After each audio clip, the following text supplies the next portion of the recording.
Ketahuilah, dagangan Allah, bisnisnya Allah itu mahal. Ketahuilah, bayaran Allah itu mahal. Ketahuilah, bayaran Allah adalah surga. Karena hadiahnya surga, ngedapetinnya nggak gampang. Allah jadikan hidup kita ini pasti ada masalahnya. Hidup kita pasti ada ujiannya.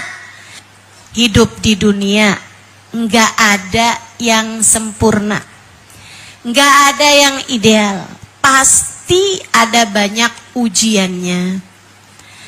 Kalau ujiannya udah pasti datang, maka berarti kita perlu mempersiapkan hati untuk bisa menghadapinya dengan cara yang Allah inginkan, yaitu ikhlas.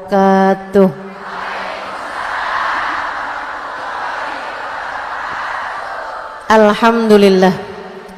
Wassalatu wassalamu ala Rasulillah Muhammad ibn Abdillah wa ala alihi wa sahbihi wa man walah.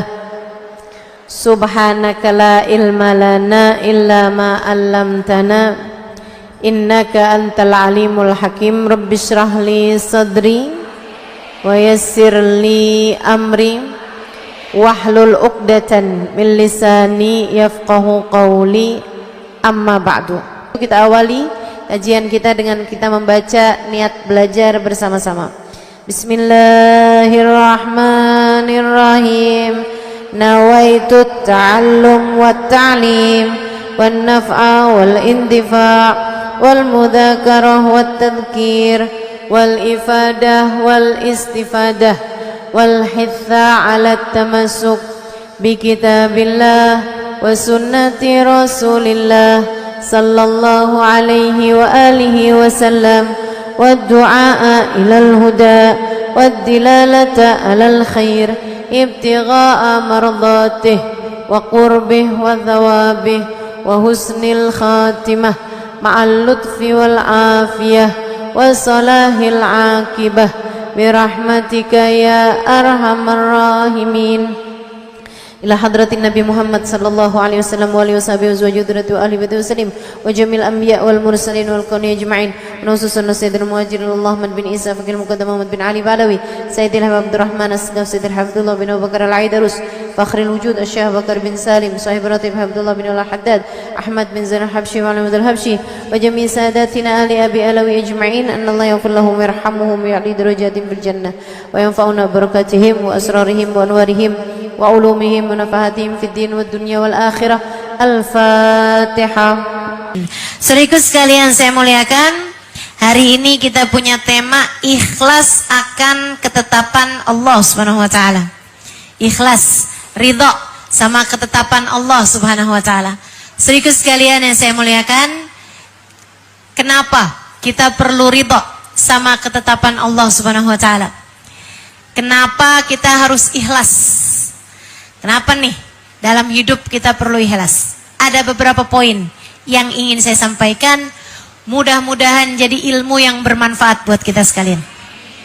Yang pertama, kamu harus tahu hidup tidak ada yang pernah ideal untuk siapapun. Hidup tidak akan pernah ideal untuk siapapun. Tidak ada orang yang hidupnya seneng melulu, Bu, nggak ada. Nggak ada orang yang hidupnya nggak diuji, Kak, nggak ada. Nggak ada orang yang sepanjang hidupnya di dunia, isi kehidupannya cuma seneng terus tuh nggak ada, Dek, nggak ada. Mau siapapun orangnya. Sebagai manusia, ada saatnya sehat, ada saatnya sakit. Ada saatnya bangga, ada saatnya kecewa. Sebagai manusia, ada saat suka, ada saat duka. Enggak apa-apa, emang kayak begitu hidup. Namanya juga hidup, emang pasti ada aja masalahnya. Ada ujiannya. Ibu-ibu sekalian, karenanya Allah Subhanahu wa taala menjadikan hidup ini, Bu, kalau sabar pahalanya surga. Makanya berat. Kalau hadiahnya kipas angin, ringan aja pasti. Tapi karena hadiahnya surga, kata Allah, kata Nabi Muhammad sallallahu alaihi wasallam, ala inna sil'atallahil ghaliyah, ala inna sil'atallahil jannah. Ketahuilah, dagangan Allah, bisnisnya Allah itu mahal. Ketahuilah, bayaran Allah itu mahal. Ketahuilah, bayaran Allah adalah surga. Karena hadiahnya surga, ngedapetinnya nggak gampang. Allah jadikan hidup kita ini pasti ada masalahnya. Hidup kita pasti ada ujiannya. Mudah-mudahan kita bisa ikhlas. Amin. Mudah-mudahan kita bisa ridho. Amin. Mudah-mudahan kita bisa terima takdirnya Allah Subhanahu wa taala, sepahit apapun ketetapan Allah Subhanahu wa taala, seburuk apapun, mudah-mudahan kita dapat menerimanya insyaallah. Amin ya rabbal alamin.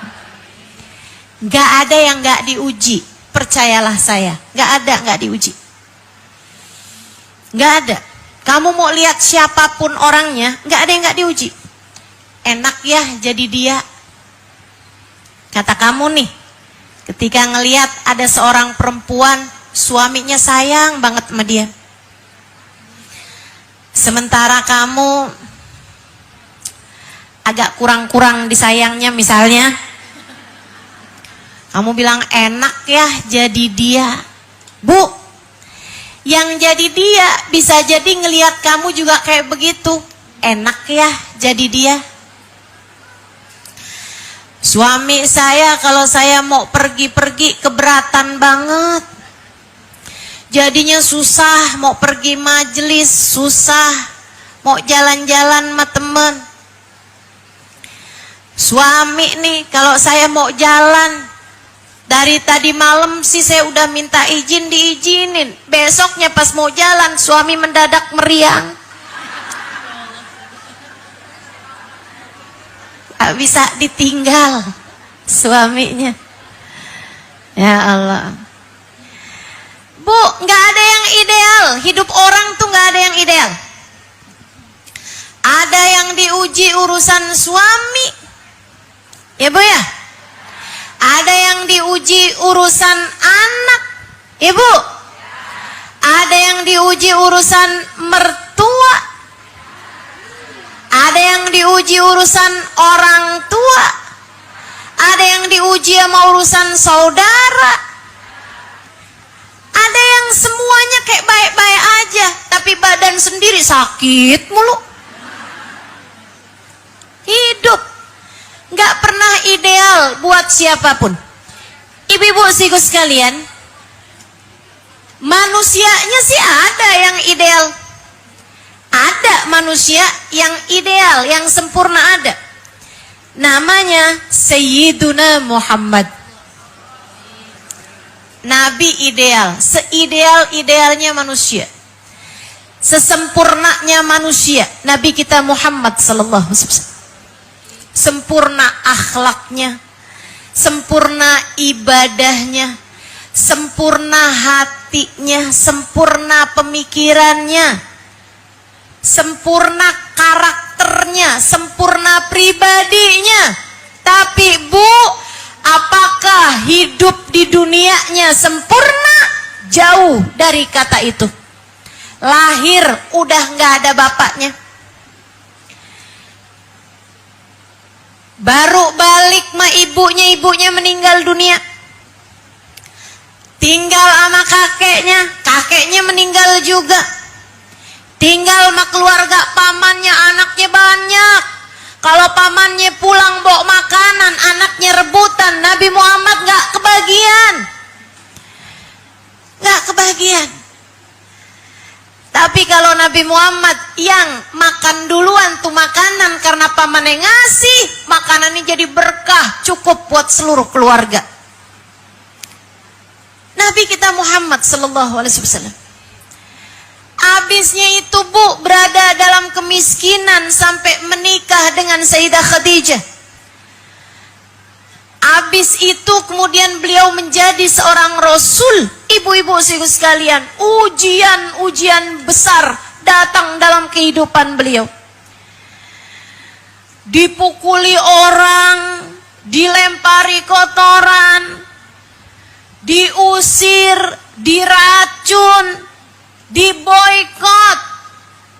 Bu, semua pernah dialami oleh baginda kita Nabi besar Muhammad. Nabi tuh Bu saat meninggal dunia usianya cuma 63 tahun. Belum tua-tua amat, tapi beliau sudah menguburkan 6 dari 7 putra-putri beliau. Nabi punya anak Bu 7, 4 perempuan, 3 laki-laki. 6 dari 7 putra-putrinya beliau yang menguburkannya. Artinya 6 dari 7 putranya meninggal duluan sebelum Nabi kita Muhammad sallallahu alaihi wasallam. Tapi Nabi Muhammad ikhlas menjalani ketetapan-ketetapan Allah Subhanahu wa taala. Karena beliau faham dunia bukanlah tujuan.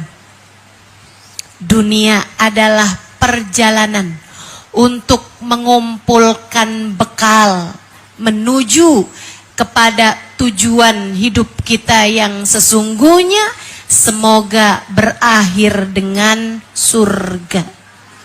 Amin. Hidup di dunia enggak ada yang sempurna, enggak ada yang ideal, pasti ada banyak ujiannya. Kalau ujiannya udah pasti datang, maka berarti kita perlu mempersiapkan hati untuk bisa menghadapinya dengan cara yang Allah inginkan, yaitu ikhlas. Semoga kita bisa jadi hambanya yang ikhlas. Semoga kita bisa menjadi hambanya yang ridha dengan segala ketetapan-ketetapan Allah Subhanahu wa taala dalam kehidupan kita. Amin ya rabbal alamin. Itu satu. Kita harus ikhlas. Kenapa? Karena hidup tidak ada yang ideal. Semua pasti diuji. Semua pasti ada masalah dalam hidupnya, Bu. Pasti, Kak, Dek, Nak. Pasti. Maka ketika ujian itu datang, persiapkan hati yang penuh keridhaan, persiapkan hati yang penuh keikhlasan. Yang kedua, kamu harus ikhlas. Kenapa? Karena ikhlas nggak ikhlas, takdir Allah pasti terjadi. Kalau ikhlas, hidup kamu jadi lebih damai. Kalau ridho sama ketetapan Allah, hati kamu jauh lebih tenang. Kalau nggak ikhlas, akhirnya hidup kamu jadi nggak jelas juntrungannya, serba salah. Kenapa? Karena yang terjadi, yang ditakdirkan Allah, yang jadi ketetapan dan takdirnya Allah pasti akan terjadi. A'udzubillahi minasyaitonirrajim. Masya Allahu kan, wa ma lam yasha lam yakun. Masya Allahu kan, apa yang Allah tetapkan pasti akan terjadi. Walaupun orang sedunia berusaha menghalangi, Kalau udah ketetapannya Allah, udah takdirnya Allah terjadi, pasti terjadi. Bu, ka, de, na. Wa ma lam yasha' lam yakun. Kalau tidak dikehendaki Allah, tidak terjadi. Meski orang seluruh dunia mengupayakannya sekalipun. A'udzu billahi minasyaitonir rajim. Innama amruhu ayyaqula lahu fayakun. Kehendak Allah terhadap segala sesuatu hanya berkata, jadilah, maka jadilah sesuatu tersebut. Dalam hadis qudsi, Allah Subhanahu wa taala mengatakan, ya abdi, anta turid wa ana urid. Wa la yakun illa ma urid. In sallamtani fima urid, a'taituka ma turid. Baraktu fima urid wa a'taituka ma turid. Wahai hambaku, kata Allah, aku punya mau, kamu pun juga punya mau. Aku ingin sesuatu, kamu ingin sesuatu. Wala yahsul illa ma urid. Tidak akan ada yang terjadi kecuali apa yang aku inginkan. Wahai hambaku, kamu punya mau, aku punya mau. Tapi tak ada yang akan terjadi kecuali apa yang aku mau. In sallamtani fima urid. Kalau kamu terima, ikhlas, ridho dengan apa yang aku mau, aku akan berkahi kamu terhadap apa yang aku mau, dan aku akan beri padamu apa yang kamu mau. Wa illam tusallimni fima urid. Tapi kalau kamu nggak terima, nggak ikhlas dengan apa yang aku mau, at'abtuka fima urid wala yahsul illa ma urid. Aku akan bikin kamu lelah terhadap apa yang aku mau, dan tidak akan ada yang terjadi, tidak akan ada yang aku berikan kecuali apa yang aku mau. Hati-hati. Hati-hati. Allah punya kehendak. Kita juga tentu punya keinginan. Sama Allah misalnya dikasih sakit, kita mah pengennya sehat, ya Bu? Kita pengennya sehat. Tapi sama Allah kita dikasih sakit. Berat sakitnya. Anta turid wa ana urid. Kamu punya keinginan yaitu sehat. Aku punya keinginan yaitu kamu sakit. Kata Allah nih, insal wala yahsul illa ma urid. Tapi kamu harus tahu yang terjadi adalah keinginanku. Keinginan Allah buat sakit, yaitu udah yang terjadi. Wahai hambaku, in sallamtani fima urid. Kalau kamu ridho, kalau kamu ikhlas, kalau kamu terima dengan takdirku, ketetapan dariku, kamu terima dengan kehendak dariku, dikasih sakit, ikhlas. Ikhlas. Mudah-mudahan nih sakitnya ngapusin dosa, katanya gitu. Ibu bilang amin, emang ibu lagi sakit? Biar pada sehat semua ya, amin. Kalau kita ikhlas dengan sakit yang Allah Subhanahu wa taala berikan, kata Allah Subhanahu wa taala, baraktuhu fima urid. Aku akan berkahi kamu dalam keinginanku tersebut. Sakitnya sakit yang bawa berkah. Sakitnya jadi sebab Allah hapusin dosa, Allah naikin derajat. Karena ridho sama keputusan Allah. Kata Allah, wa a'taituka bima urid. Karena kamu udah terima sama keputusan aku, kata Allah, aku akan beri padamu apa yang kamu mau.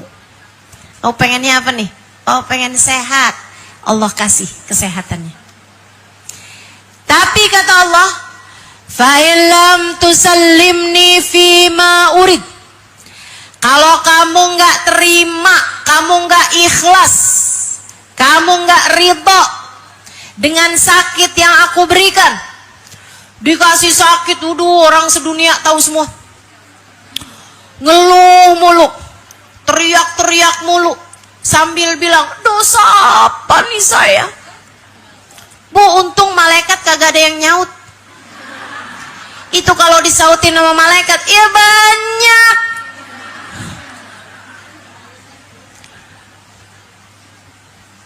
Kalau bicara dosa mah pantesnya kita sakit semua nih Bu nih. Emang dosa kita banyak, betul? Kalau kamu nggak terima, kata Allah, sama keputusanku,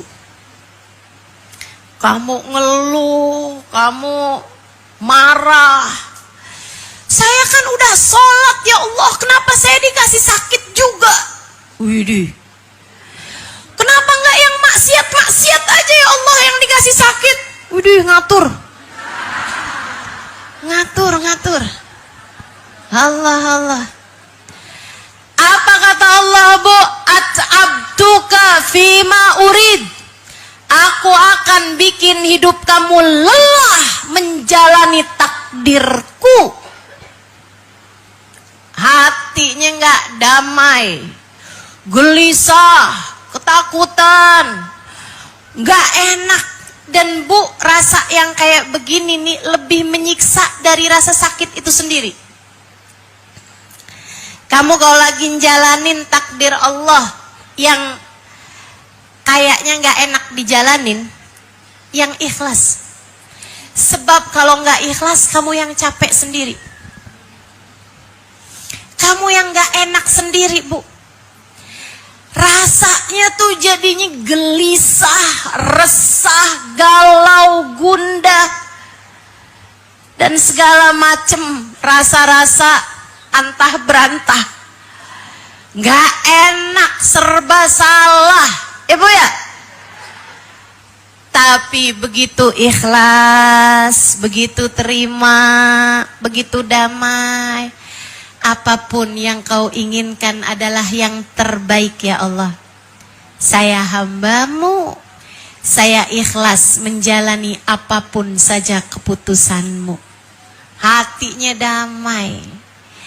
Kalau hatinya damai, hidup kamu jauh lebih tenang, hidup kamu jauh lebih berkah, hidup kamu jadi lebih bahagia. Wala yahsul illa ma urid.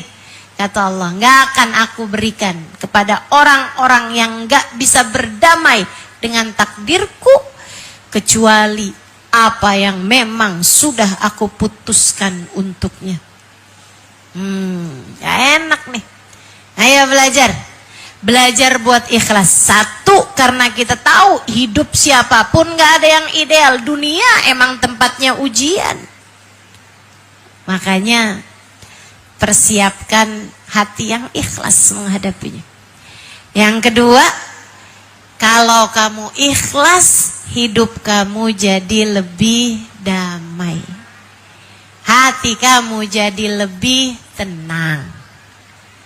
Kalau kamu ikhlas, jalanin keputusan-keputusan Allah Subhanahu wa Ta'ala, langkah-langkahmu jadi lebih ringan.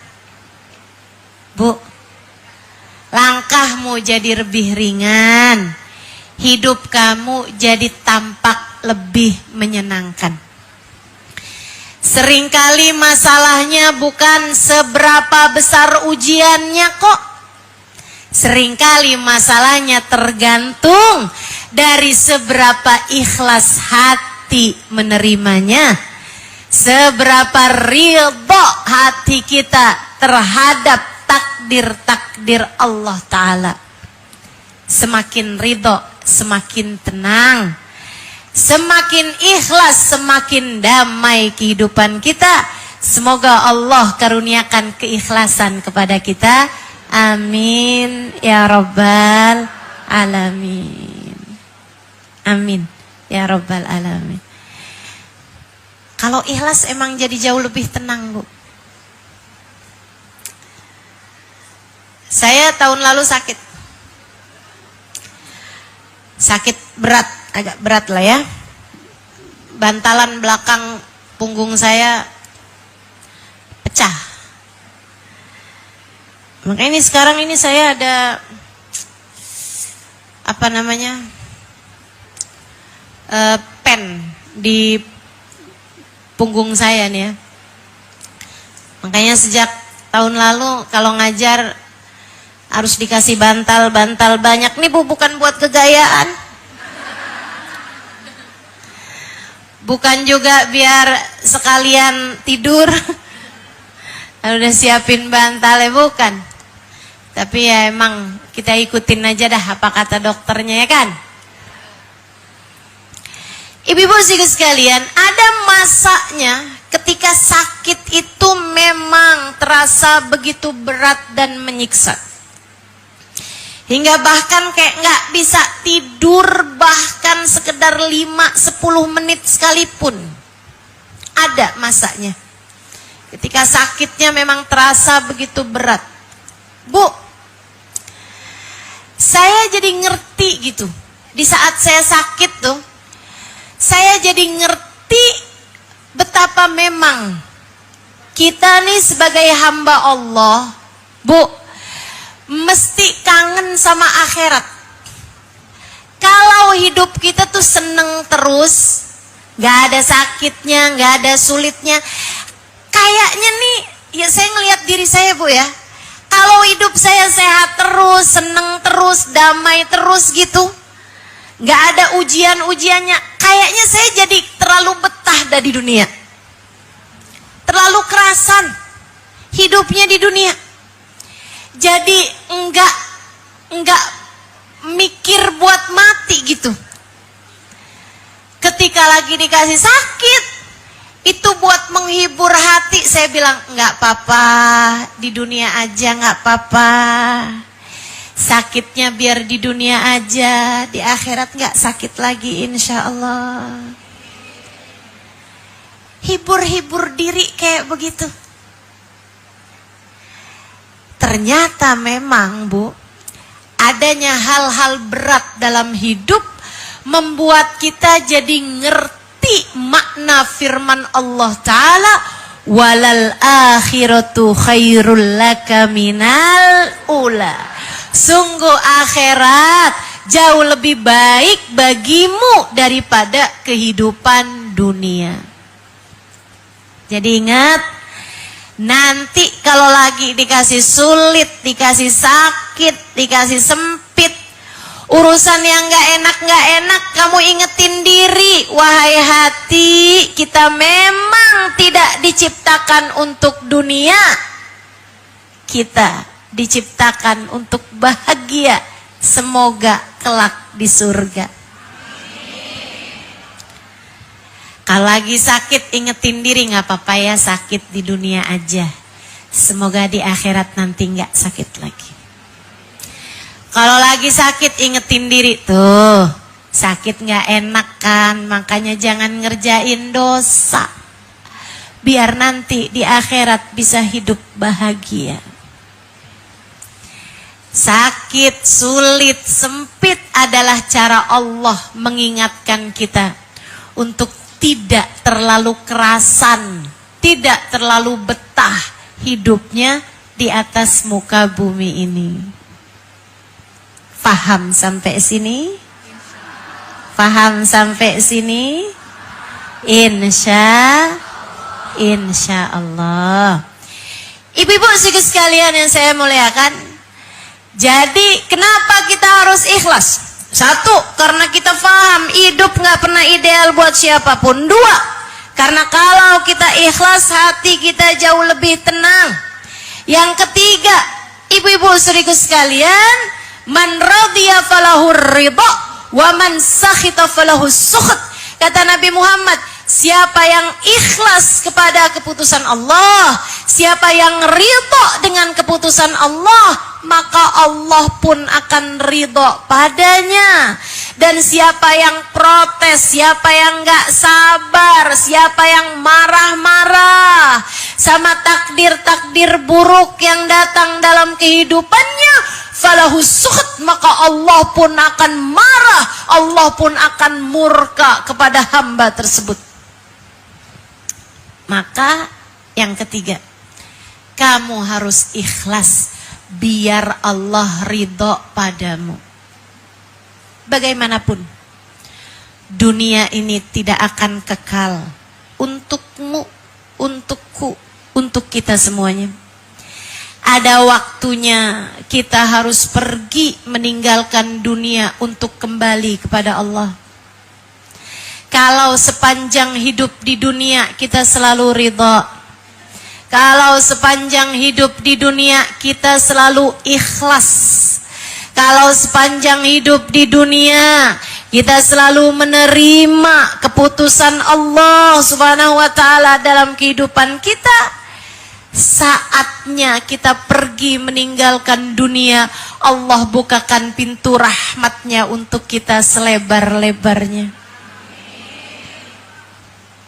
Allah bukakan untuk kita pintu rahmatnya selebar-lebarnya. Sesaat sebelum kematian, Allah akan bisikkan di telinga hati kita, A'udzu billahi minasyaitonir rajim. Ya ayyatuhan nafsul mutmainnah, irji'i ila rabbiki radiyatan mardiyah, fadkhuli fi ibadi wadkhuli jannati.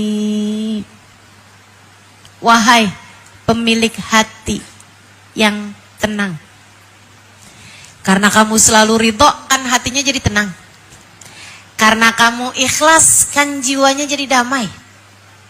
Yang nomor 2 tadi tuh, begitu datang ajal menjemputmu, Allah bilang, wahai pemilik hati yang tenang, wahai pemilik jiwa yang damai, irji'i, saatmu hambaku untuk pulang, ila rabbik, kepada Tuhanmu, radiyah, kamu ridho, kamu ikhlas pada Allah Subhanahu wa taala, kamu terima apapun keputusan Allah Subhanahu wa taala dalam hidupmu, mardiyah, Allah pun ridho kepadamu, Allah pun menerimamu sebagai hambanya.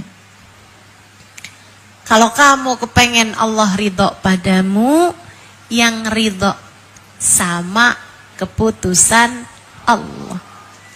Kalau kamu pengen saat ajalmu datang menjemputmu, kalau kamu kepengen saat datang kematianmu, Bu, yang bisa jadi esok atau lusa, yang bisa jadi setahun 2 tahun yang akan datang, yang bisa jadi bahkan 10-20 tahun yang akan datang, tapi seberapapun lamanya sisa hidup kamu atau seberapapun pendeknya sisa hidup kamu, kematian pasti akan datang. Kalau kamu kepengen saat kematianmu Allah ridho padamu, kalau kamu kepengen saat datang ajal menjemputmu Allah menerimamu sebagai hambanya, maka belajarlah untuk ikhlas menerima takdir Allah Subhanahu wa taala, sepahit apapun takdir itu terjadi padamu. Karena siapa yang ridho, Allah bakal ridho. Siapa yang gak ridho, Allah pun gak akan ridho. Belajar buat nerima. Kak, Dek, Bu, Nak. Ada anak-anak bilang, Ustazah, orang tua saya Ustazah. Kenapa gitu? jahat banget sama saya, mukulin saya, marahin saya. Kadang kata-katanya begitu nyakitin hati saya. Nyesel saya punya anak kayak kamu. Gimana ya ustazah saya ngadepinnya? Memang Bu, enggak semua orang beruntung punya orang tua yang soleh-solehah. Tapi kita semuanya tahu, kita nggak pernah bisa milih dari orang tua macam apa kita lahir di atas muka bumi ini. Betul? Kita nggak bisa milih dari orang tua macam apa kita terlahir di atas muka bumi ini. Sehingga itu jadi bagian dari takdir, karena kan sama orang tua kita nggak bisa putus. Kita nggak bisa Bu jadi mantan buat orang tua kita. Tuh ibu-ibu liatin kamu mulu, siapa sih dia? Itu mantan ibu saya. Lah? Dulunya sih ibu saya, sekarang udah mantan. Saya udah putus sama dia. Nggak bisa. Kita nggak bisa milih dari orang tua mana kita lahir di atas muka bumi. Maka untuk adik-adikku, anak-anakku, yang kamu merasa bahwa hidup gini amat ya, punya orang tua kerjanya marah mulu, punya orang tua nuntut mulu, punya orang tua yang begitu susah untuk dihadapi, Dek, Nak, Kak, yang ikhlas, yang sabar.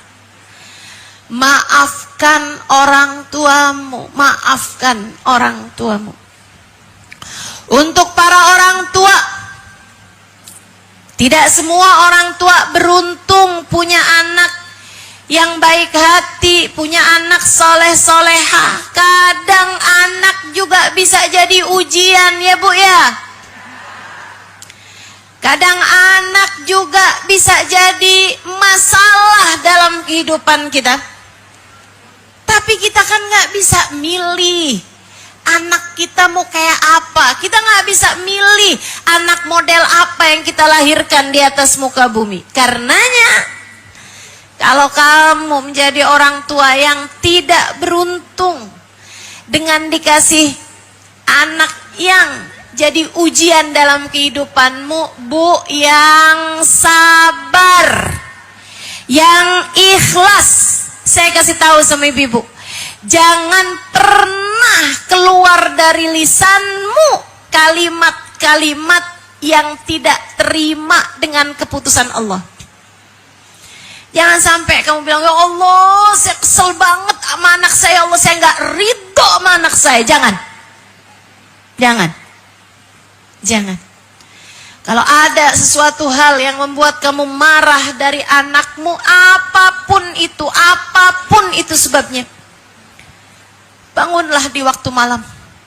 Sholatlah beberapa rakaat, sholat sunnah tahajud, sholat sunnah witir.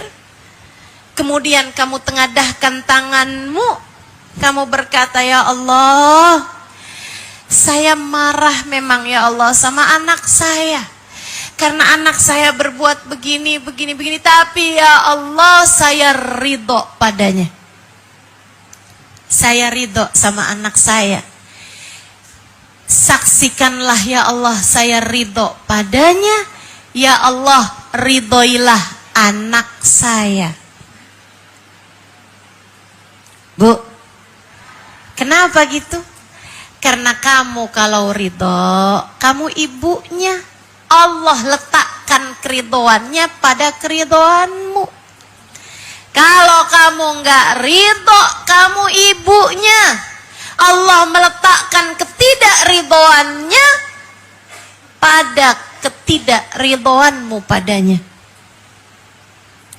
Ridallah fi ridal walidain wa sukhtullah fi sukhtil walidain. Ridha Allah terletak pada keridhaan orang tua, murka Allah pun terletak pada kemurkaan orang tua. Yang ridho. Apapun aja kondisinya, belajar buat ridho. Ustazah, ini bukan soal anak Ustazah. Terus soal suami Ustazah. Kalau anak kan emang kagak ada mantannya Ustazah. Tapi kalau suami kan bisa tuh kita jadikan mantan. Untuk kemudian kita bilang buanglah mantan pada tempatnya.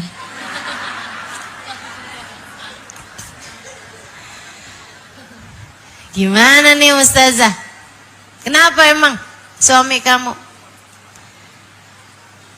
Sakit-sakitan Ustazah? Ya Bu, belajar buat terima Bu ya. Takdir Allah. Masa kita mau terima sehatnya, enggak terima sakitnya? Masa kita mau terima seneng-seneng sama dia, tapi giliran dia susah kita tinggalkan begitu saja?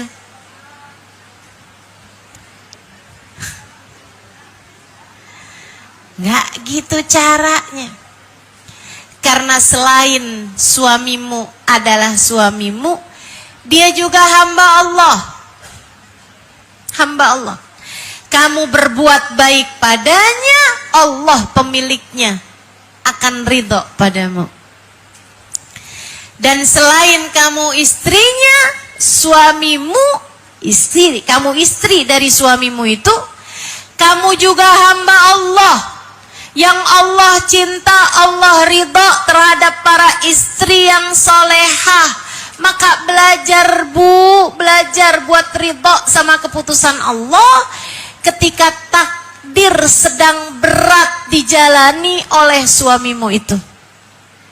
Ustazah, masalahnya bukan sakit nih Ustazah, tapi bikin sakit hati saya.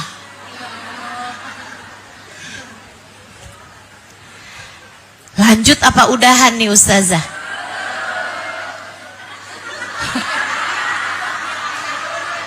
Ini bukan kajian saya ini ya. Ini pertanyaan urusan rumah tangganya nih.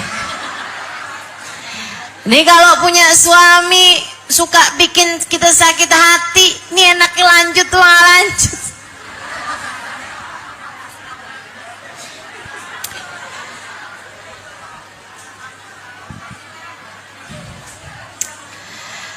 Belajar buat sabar. Ya Bu ya? Belajar buat,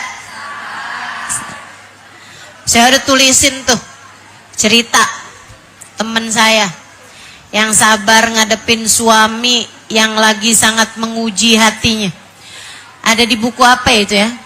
Muhasabah Cinta nggak salah. Ada tuh. Tapi saya nggak mau cerita sekarang Bu, udah jam 3:08.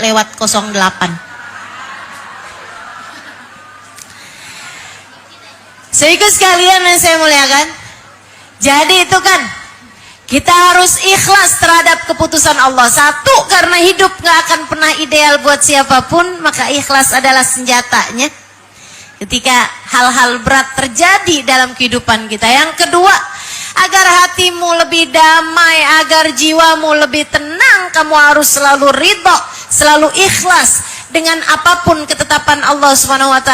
Yang ketiga tadi itu, sebab kalau kamu ridho, kalau kamu ikhlas, Allah pun akan ridho. A'udzu billahi minasyaitonir rajim.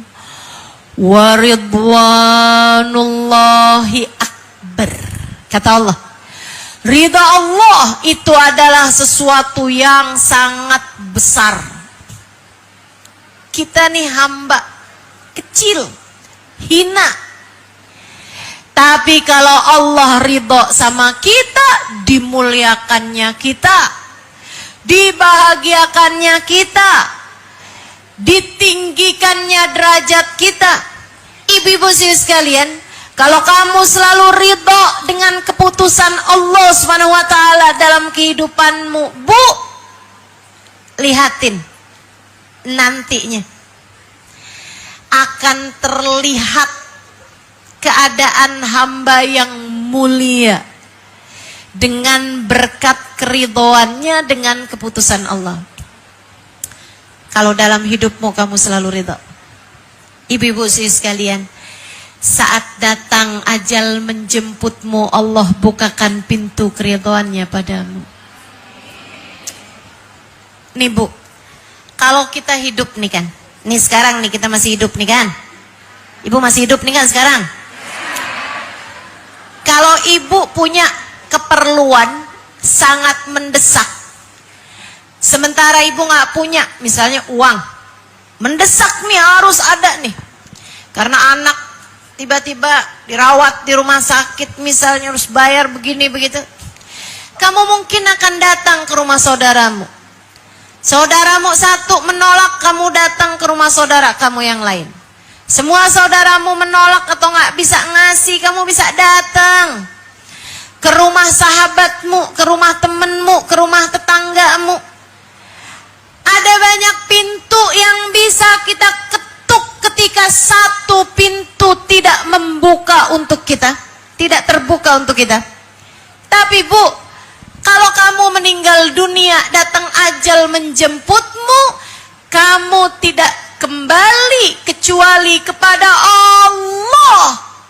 Kalau Allah bukakan pintunya darimu, ke pintu mana kamu akan pergi? Bayangin kamu mati, Allah tutupkan pintunya darimu, kemana kira-kira kamu harus pergi?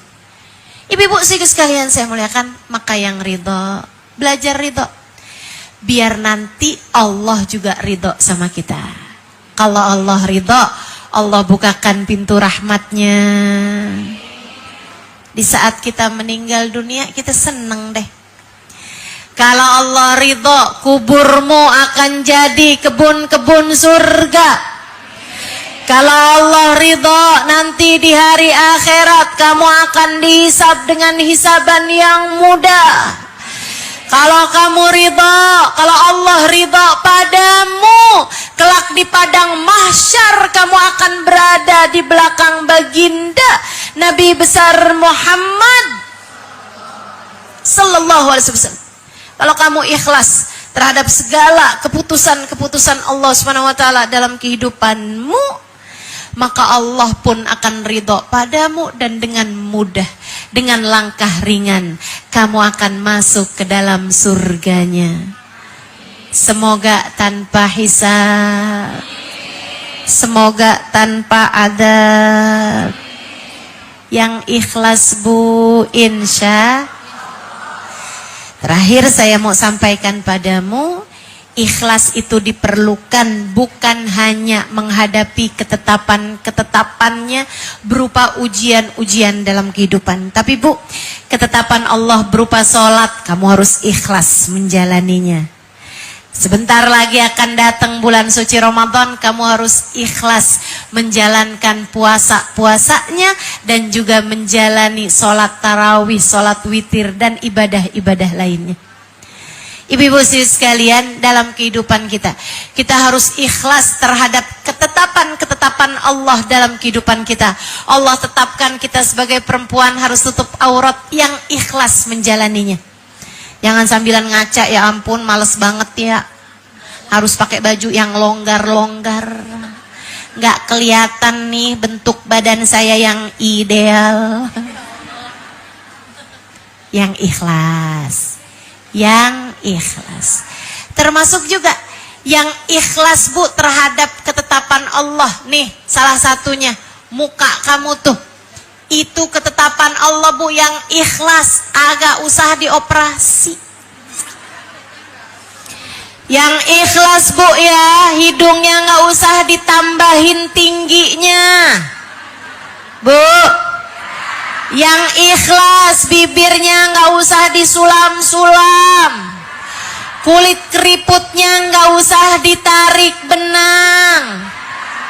Yang ikhlas terhadap keputusan Allah dalam kehidupanmu, biar Allah pun ridho kepadamu, insya Allah. Tuh dah, 3 hal itu kamu inget-ingetin dalam kehidupan, sehingga mudah-mudahan Allah ridho kepadamu, insya Allah.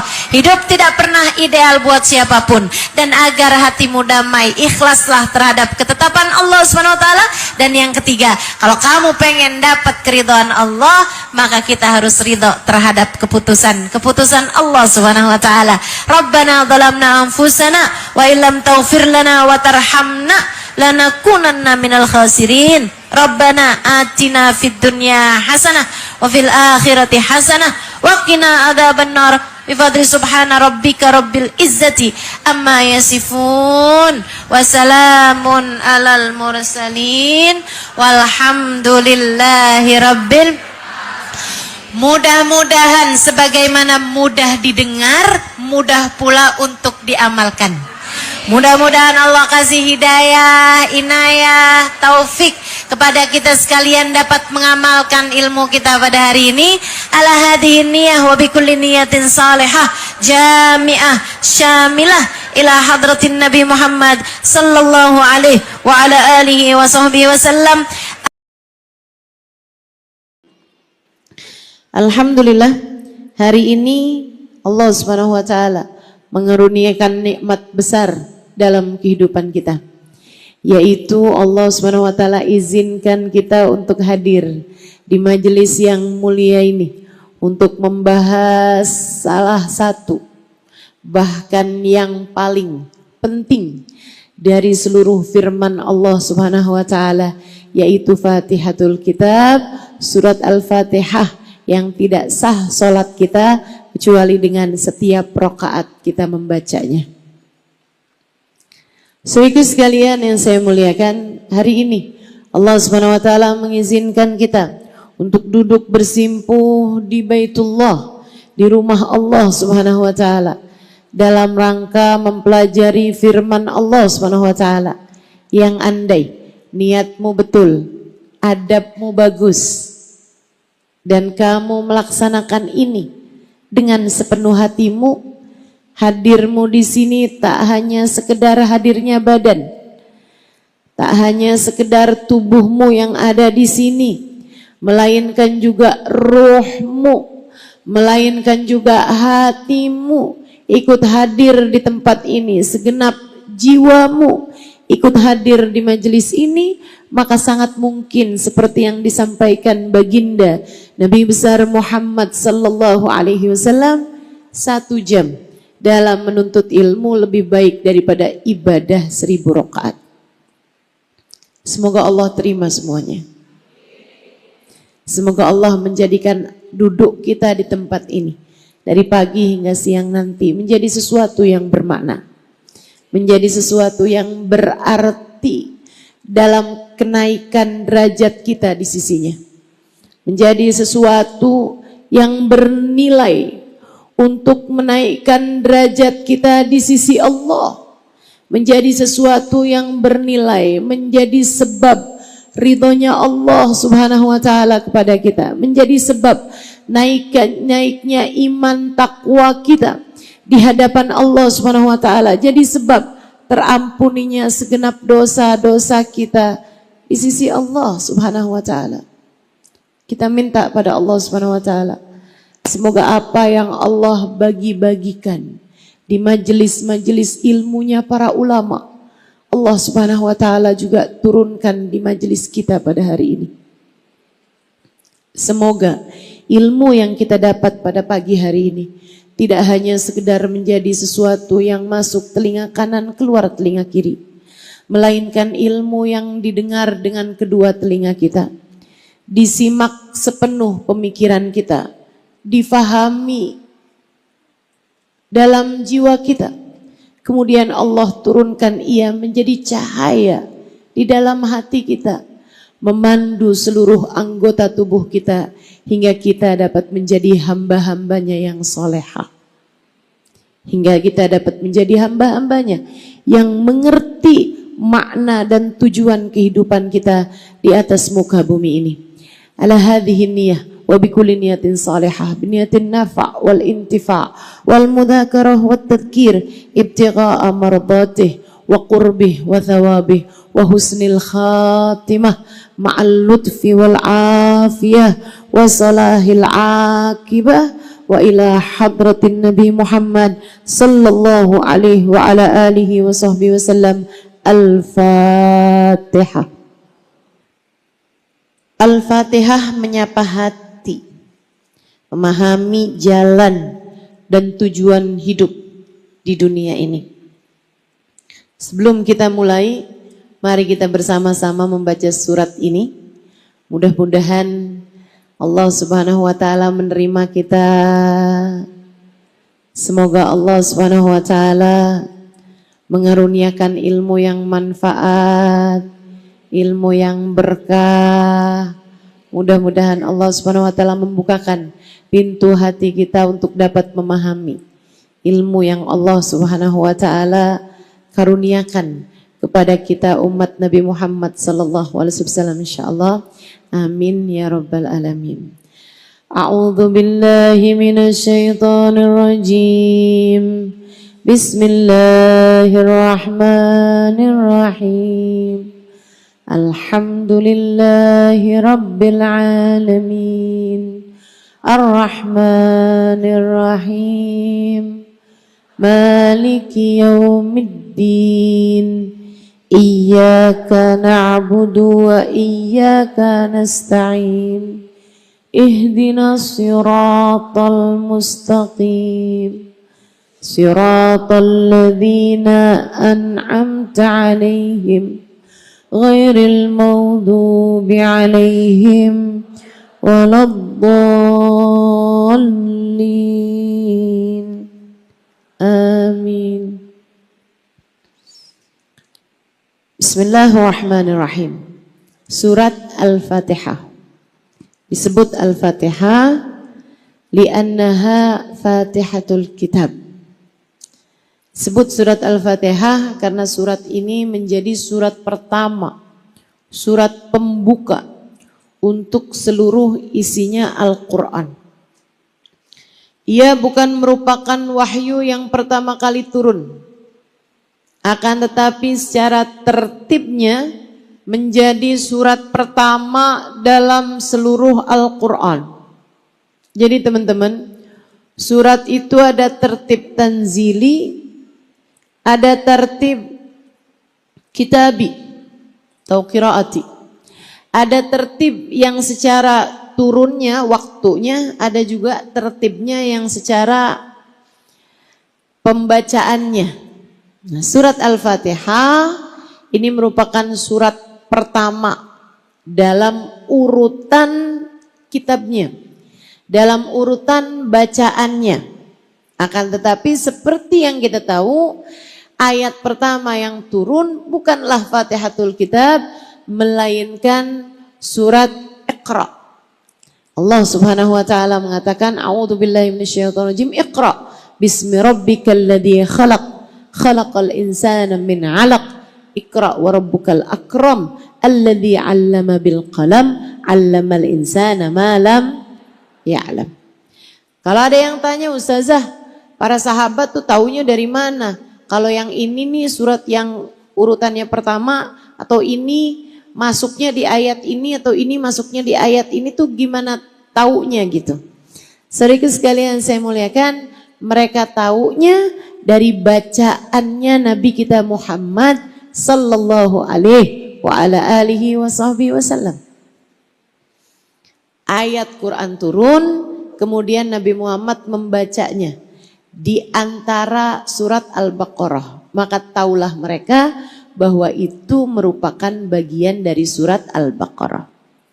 Bahkan ayat yang terakhir, salah satu dari ayat-ayat terakhir, A'udzu billahi minasyaitonir rajim. Bismillahirrahmanirrahim. Al-yauma akmaltu lakum dinakum wa atmamtu 'alaikum ni'mati wa raditu lakumul Islam madina, merupakan bagian dari surat Al-Maidah. Padahal Al-Maidah itu merupakan surat keempat, surat kelima dari urutan surat-surat di dalam Al-Quran. Maka semuanya itu mereka tahu dari bacaannya Nabi besar Muhammad sallallahu alaihi wa ala alihi wa sahbihi wasallam. Kembali kepada suratul Fatihah. Saudaraku sekalian, para ulama mengatakan, dan ini bisa dirujuk di dalam kitab I'anatul Talibin ala Syarhi Fathil Mu'in, dan berulang kali disampaikan juga oleh guru saya Sayyidil Habib Umar bin Hafid. Para ulama mengatakan bahwasanya jumlah surat, jumlah kitab yang Allah Subhanahu wa taala turunkan kepada para nabi-nabinya ada 4 kitab. Bersama dengan ada 100 suhuf, 100 sahifah, 100 lembaran. Jadi ada 104 kitab dan sahifah yang Allah Subhanahu wa taala turunkan kepada nabinya. Jadi kalau sahifah itu hanya berupa lembaran-lembaran saja. Yang Allah Subhanahu wa taala sampaikan suhufi Ibrahim wa Musa. Suhufnya Nabi Ibrahim dan suhufnya Nabi Allah Musa. Yang sahifah itu ada 60, ada 160 turun kepada Nabi Ibrahim, 40 turun kepada Nabi Musa.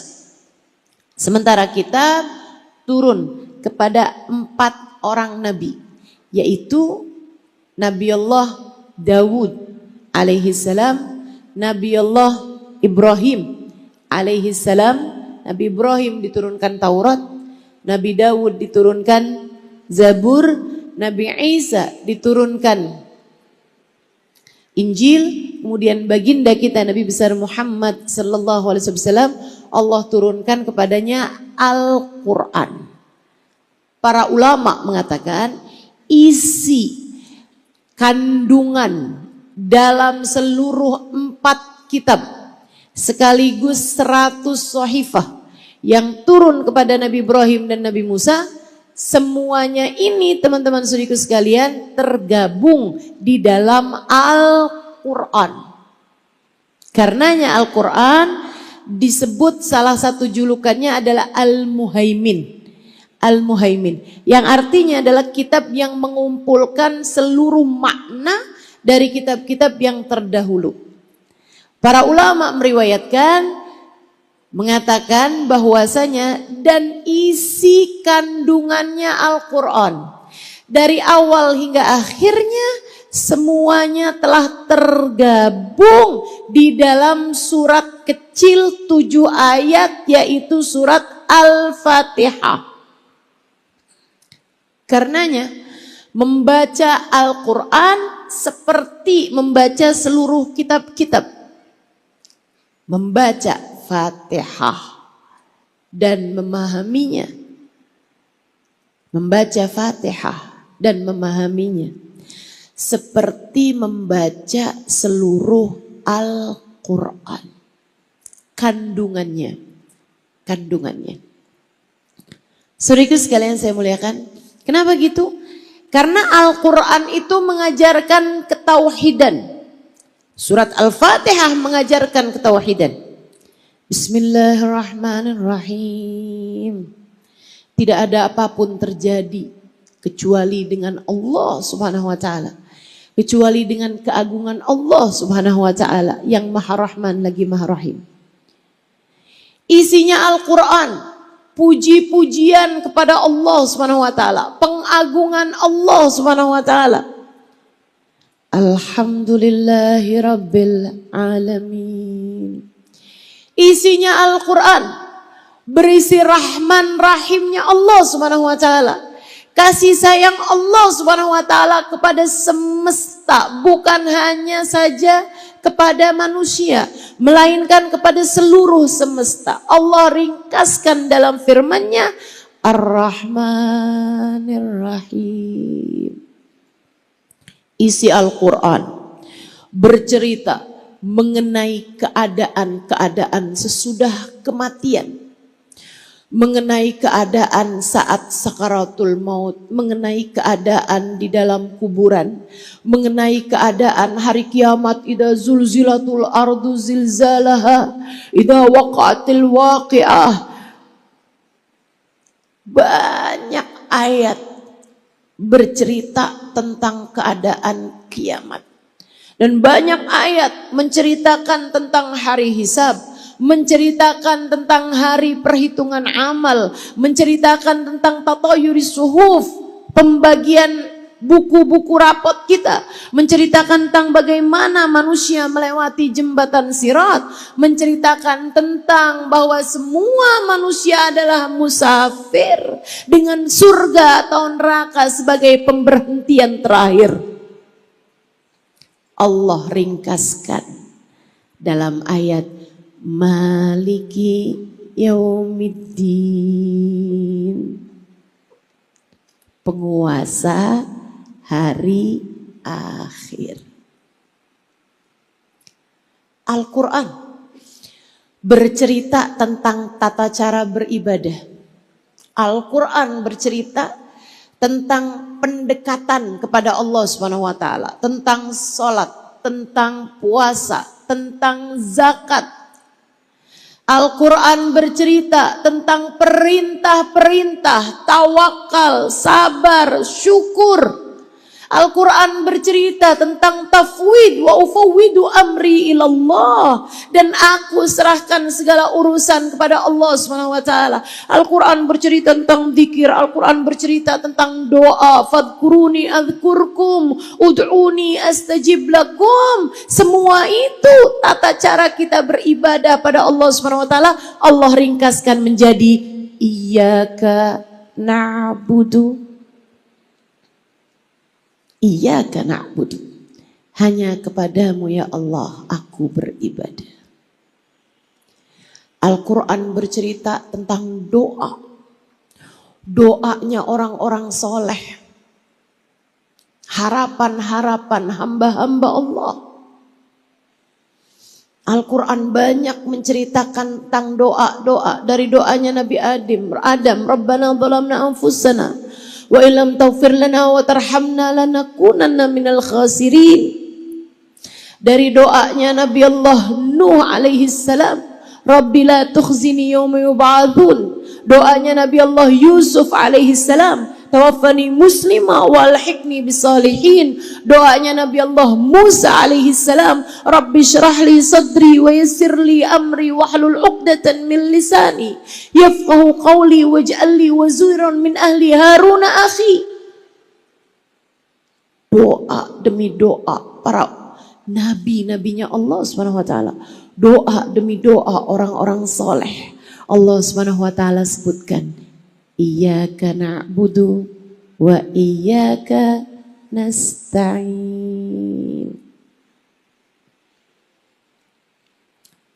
Allah dalam Al-Quran menceritakan tentang jalan kehidupan umat manusia, perjalanannya, dunianya hingga akhiratnya. Menceritakan tentang jalan lurus yang Allah Subhanahu wa taala tetapkan bagi hamba-hamba.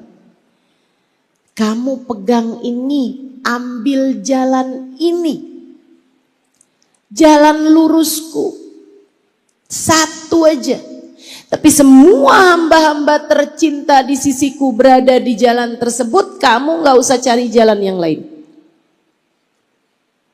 Diringkas Allah SWT dengan ucapannya ihdinas siratal mustaqim. Ya Allah, tempuhkanlah untukku jalan lurusmu. Allah kemudian kasih tahu, kalian hidup di dunia, ikuti jalan lurusku. Jalan yang kayak gimana ya Allah? Jalan sholat, jalan ibadah? Allah nggak kasih tahu itu. Tapi yang Allah kasih tahu, biar kita gampang. Biar kita gampang. Cari orangnya, ikuti jalannya.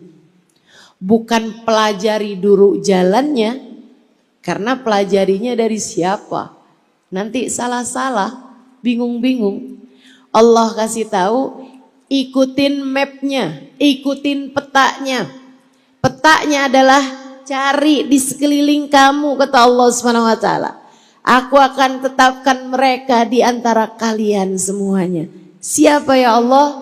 Siratal ladzina an'amta alaihim.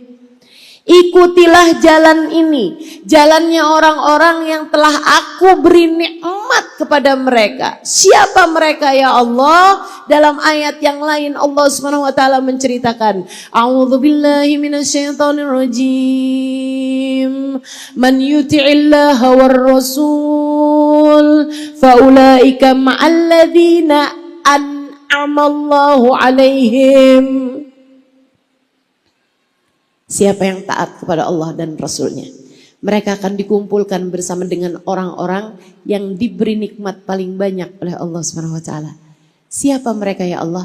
Minan nabiyyin was-siddiqin wasyuhada'i was-salihin. Isinya Allah cerita, kelompok yang aku cintai, yang aku berharap kalian mengikuti jalannya, as-siratul mustaqim, jalan lurus kalian, aku berikan, aku terangkan kepada kalian, ikuti mereka. Siapa mereka ya Allah? Yang paling depannya minan nabiyyin, para nabi-nabinya Allah Subhanahu wa taala. Yarfa'u ba'duhum 'ala ba'd, sebagian yarfa'ullahu ba'dahum 'ala ba'd. Allah Subhanahu wa taala meninggikan derajat sebagian dari yang sebagiannya. Saudara sekalian saya muliakan, para nabi-nabinya Allah yang paling depan. 124.000 nabi kabarnya yang Allah Subhanahu wa taala punya dari sejak zaman Nabi Adam hingga akhir zaman.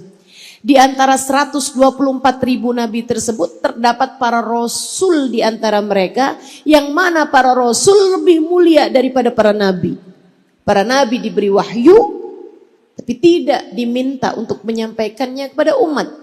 Sementara para rasul mereka diberi wahyu dan diminta untuk menyampaikannya kepada umat. 313 para rasul yang Allah Subhanahu wa taala punya dari zaman Nabi Adam sampai ke zaman baginda kita Nabi besar Muhammad sallallahu alaihi wasallam. La nabiyya ba'dah, tidak ada nabi sesudah Nabi Muhammad. La rasula ba'dah, tidak ada rasul yang diutuskan sesudah baginda kita Nabi besar Muhammad sallallahu alaihi wasallam. Dari 313 tersebut ada 25 nabi rasul yang lebih depan lagi dari mereka, dari 313 orang tersebut yang wajib kita ketahui nama-namanya, sebab merekalah yang Allah sebutkan namanya di dalam Al-Quran. Dari 25 nabi tersebut Allah Subhanahu wa taala jadikan ada 4 di antaranya ulul azmi, nabi paling mulia. Jadi ini kalau ibaratnya barisan terdepan para nabi 124. Di antara 124 nabi tersebut ada yang lebih maju lagi, mereka para rasul 313. Di antara para rasul tersebut ada yang lebih depan, di antara mereka ada 25 nabi rasul. Kemudian di antara 25 nabi rasul tersebut ada 4 yang paling utamanya ulul azmi. Nabi Allah Ibrahim, Nabi Allah Musa, Nabi Allah Isa, Nabi Allah Nuh. Ada 5 ya. Nabi Allah Nuh, Nabi Allah Ibrahim, Nabi Allah Musa, Nabi Allah Isa, dan baginda kita Nabi besar Muhammad sallallahu alaihi wasallam. Nabi ulul azmi 5. Nabi Nuh, Nabi Ibrahim, Nabi Musa, Nabi Isa, Nabi kita Muhammad sallallahu alaihi wasallam. Dan 5 tersebut yang paling depannya adalah baginda kita Nabi besar Muhammad. Ana sayyid walad Adam wala fakhr. Kata Nabi Muhammad dalam salah satu ucapannya, aku adalah pemimpin seluruh umat manusia dan aku tidak berbangga atas hal tersebut. Siratal mustaqim, pemegang benderanya, pimpinannya, pimpinan Siratal mustaqim, baginda kita Nabi besar Muhammad. Adam wa man dunahu tahta liwa'i yaumal qiyamah.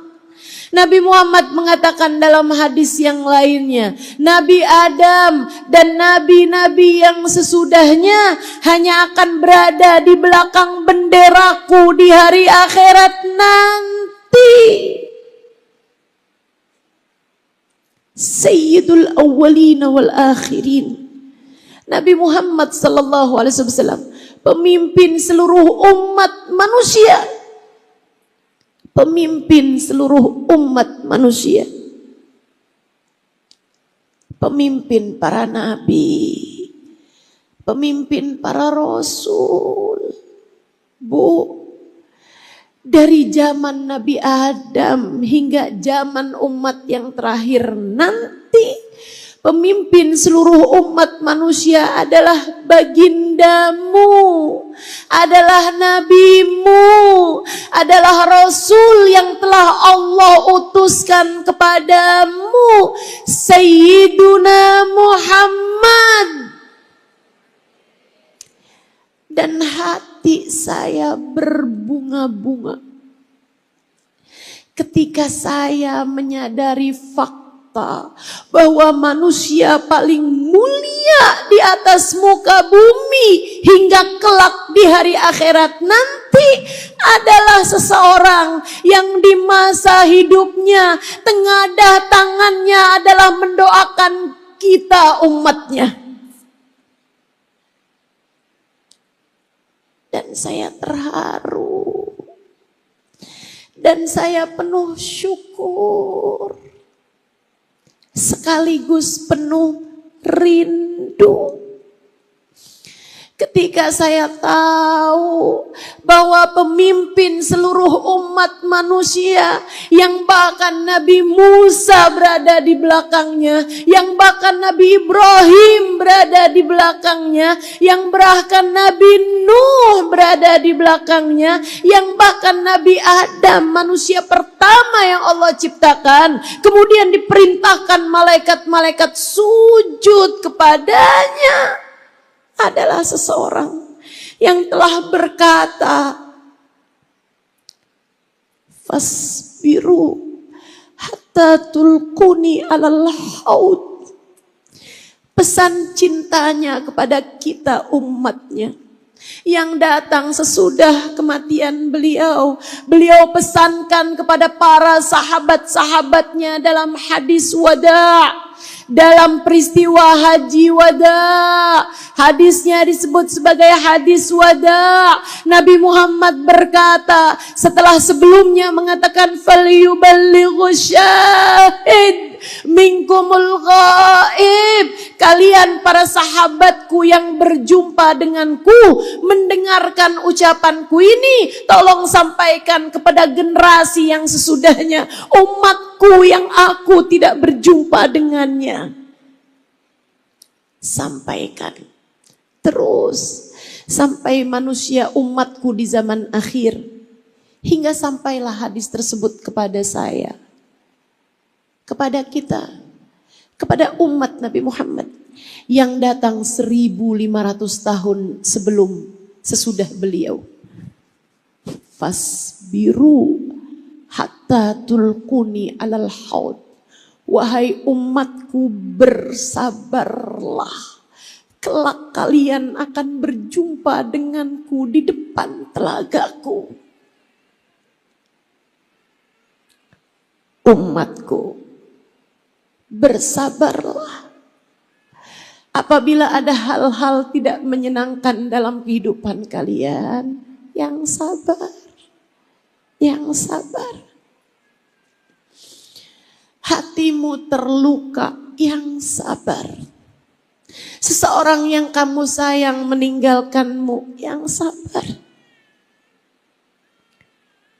Kesayanganmu dalam hidup, orang tuamu, suamimu, anakmu berpulang duluan kepada Allah, yang sabar.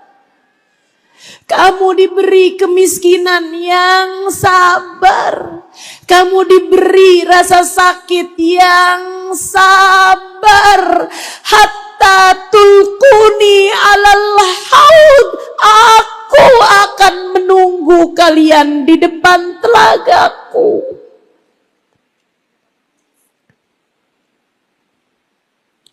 manusia agung, pemimpin para nabi ini. Cintanya kepada kita umatnya luar biasa. Pemimpin, pemegang bendera Siratal Mustaqim, jalan lurusnya Allah Subhanahu wa taala. Minan nabiyyin, jalan lurusku hanya satu kata Allah, sirat. Sirat. Bukan subul, bukan banyak jalan. Sirat hanya satu aja. Jembatan menyampaikan kalian kepadaku hanya satu. Pimpinannya, ketuanya, yang pegang benderanya, panglimanya Sayyiduna Muhammad. Di belakangnya 4 nabi sisa ulul azmi. Nabi Nuh, Nabi Ibrahim, Nabi Musa, Nabi Isa. Belakangnya 20 nabi sisa dari 25 nabi dan rasul yang wajib kita ketahui namanya, dari Nabi Adam sampai ke baginda Nabi Muhammad sallallahu alaihi wasallam. Belakang mereka ada sisa dari 313 yang sudah dikurangi 25 tersebut. Di belakangnya ada 124 per 5.000 nabi dan rasul yang telah Allah Subhanahu wa taala utuskan kepada kita sekalian umat manusia. Di belakangnya minan nabiyyin was-siddiqin, para wali-walinya Allah Subhanahu wa taala. Para wali-walinya Allah Subhanahu wa taala.